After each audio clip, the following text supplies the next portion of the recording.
میں ہوں شاہد کاظمی۔ پاکستان کو امم کو متحد کیا ہے پوری دنیا میں 16 اکتوبر کے سفر میں تھے، جیسا کہ آپ کے چند دن پہلے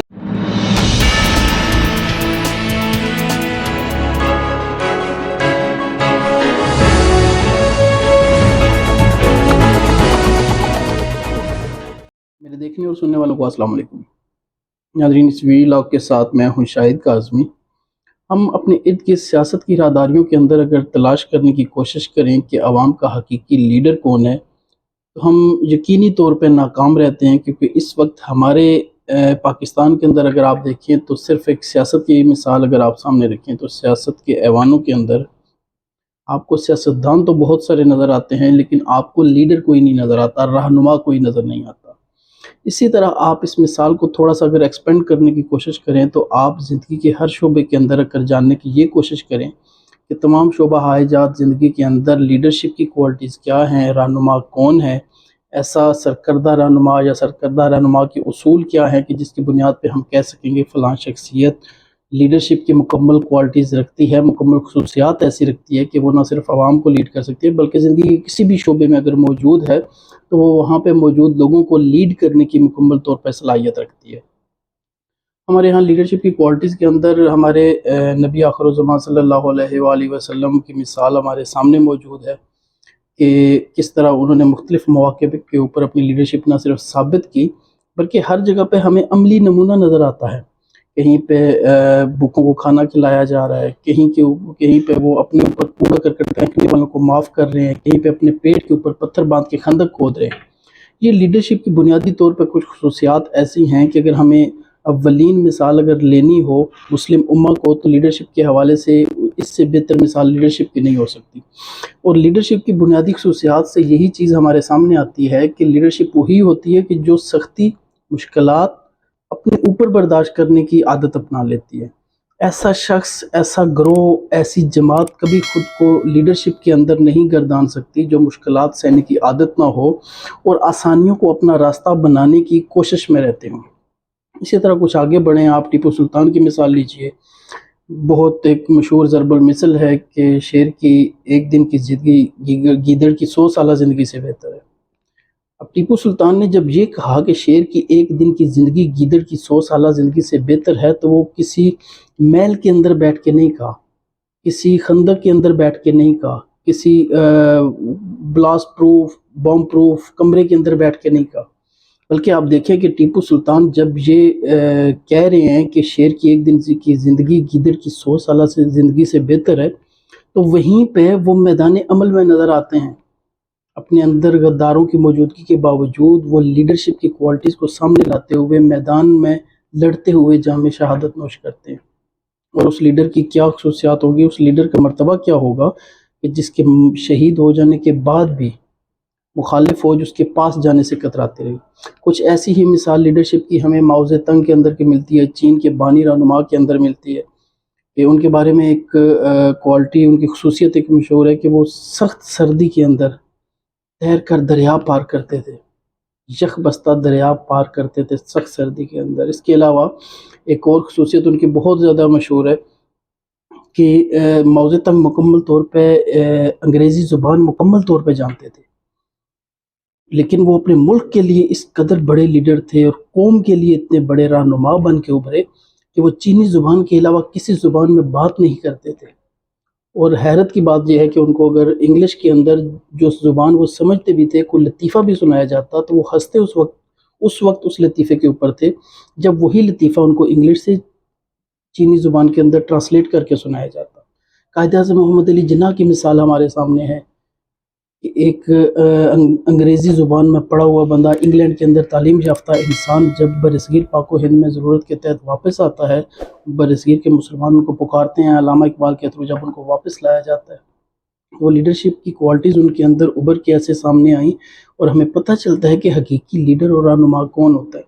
اور حقیقی رہنما وہی ہے کہ جس نے دیکھیں برصغیر کے مسلمانوں کو ایک الگ وطن کی بنیاد ڈالنے کی ترغیب دی، کوشش دی،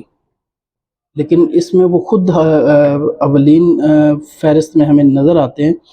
پہلی صفوں کے اندر وہ خود کھڑے ہوئے نظر آتے ہیں کہ پاکستان بننے کے بعد بھی کابینہ کی میٹنگ کے دوران بھی چائے بسکٹ جب تواضع کی جاتی ہے کابینہ اراکین کی، تو وہ پوچھتے ہیں اپنے ڈی سی سے کہ یہ چائے بسکٹ کیا یہ گھر سے لائیں؟ جواب ملتا ہے کہ نہیں، گورنر جنرل کے فنڈ سے یہ مہیا کیے گئے ہیں کابینہ اراکین کو۔ تو اس پر وہ شدید غصے کا اظہار کرتے ہیں، یہ ملک و قوم کا پیسہ ہے، اس کو ہم اپنی ذات پہ خرچ نہیں کر سکتے۔ یہیں پہ آگے بڑھتے جائیے تو آج کے موجودہ دور کے اندر آپ دیکھیے کہ ہمارے ملک کے اندر، پاکستان کے اندر آپ کو کوئی بھی ایسا رہنما نظر نہیں آتا۔ ہم بہت سی مثالیں دے سکتے ہیں، بھٹو کی مثالیں دے سکتے ہیں، بے نظیر کی، دیگر سیاستدانوں کی مثالیں دے سکتے ہیں، ان کو رہنما تصور ضرور کیا جاتا ہے، لیکن حقیقی رہنما پاکستان کے اندر اس وقت نہ کوئی ہے، نہ کوئی بن سکتا ہے۔ سیاست سے آگے بڑھیں تو زندگی کے دیگر شعبہ جات کے اندر آپ جائیں، آپ کو کسی منسٹری میں کوئی ایسا لیڈر نہیں نظر آتا کہ جو اپنی منسٹری کو، اپنی وزارت کو لیڈ کرنے کی صلاحیت رکھتا ہو۔ آپ کو کارپوریٹ کلچر کے اندر ایسے لوگ نہیں نظر آتے کہ جو لیڈ کرنے کی ایک صلاحیت رکھتے ہوں، لوگوں کو رہنمائی دیتے ہوئے نظر ہو۔ رہنما یا لیڈر کون ہے کہ وہ اپنے اوپر مشکلات برداشت کرتا ہے، بجائے اس کے کہ وہ اپنے زیر سایہ افراد کے اوپر مشکلات کا پہاڑ توڑتا ہے اور خود سکون سے مزے لیتا ہے۔ جو شخص بھی اپنے مفادات کو اولین ترجیح دیتا ہے، اپنے زیر سایہ افراد سے زیادہ بڑھ کے اپنے مفادات کو ترجیح دیتا ہے، وہ کہنے کو تو لیڈر ہو سکتا ہے، رہنما ہو سکتا ہے، لیکن رہنما کی حقیقی تعریف پہ وہ کبھی پورا نہیں اتر سکتا۔ رہنما کا بنیادی طور پہ مطلب ہی یہی ہے، رہنما کی جو راہ دکھانے والا ہو، بجائے اس کے کہ جو ایسا ہو کہ جو آپ کے پشت پہ چلنے کی کوشش کرے اور خود کو اپنی دانش کے اندر وہ لیڈر تصور کرے۔ حقیقی معنوں میں ایسے افراد نہ تو لیڈر ہو سکتے ہیں، نہ ان کو لیڈر گردانا جا سکتا ہے۔ سیاست اگر ہم آگے بڑھ کے اس کو ڈسکس کرنے کی کوشش کریں تو سیاست کے علاوہ دیگر شعبہ جات زندگی کے جتنے ہیں، کارپوریٹ کلچر ہے ہمارے پاس، مختلف ادارے ہیں، مختلف وزارتیں ہیں ہمارے پاس، سرکاری نیم سرکاری ادارتیں ہیں، کھیلوں کے میدان ہیں، کسی بھی جگہ ہمیں اس وقت کوئی حقیقی لیڈرشپ نہ تو ہم تلاش کر سکتے ہیں، نہ ہمیں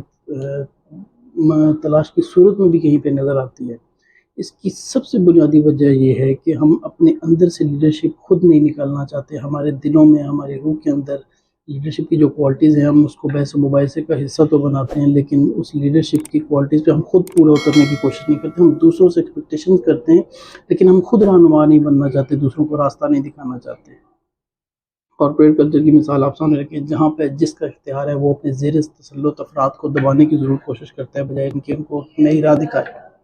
ایک نئی راہ دکھانے کے بجائے ان کو یہ کوشش کرتا ہے کہ وہ ڈی موٹیویٹ ہوں، بجائے ان کو کہ ان کو بہتر طور پر موٹیویٹ کیا جا سکے، زندگی کے کسی بھی شعبے میں موٹیویٹ کیا جا سکے۔ جی، ہمارے اندر ایک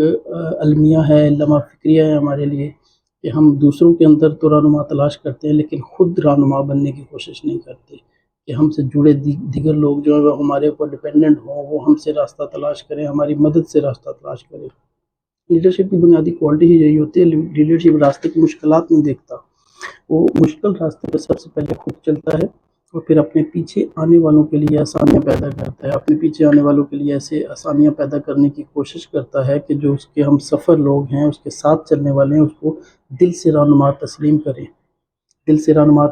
تسلیم اس طرح کریں کہ جب وہ آپ کے پیچھے چلتے ہوئے آئیں تو آگے راستے کی ساری مشکلات آپ ان کے لیے ختم کرتے جائیں اور ان کے لیے ایک آسان راستہ سفر کا بناتے جائیں۔ یہ سفر کسی بھی راستے میں کامیابی کا ہو سکتا ہے، کسی سرکاری ادارے میں ہو سکتا ہے، کسی وزارت میں، کسی کھیل کے میدان میں، کارپوریٹ کلچر کے کسی ادارے میں بھی ہو سکتا ہے۔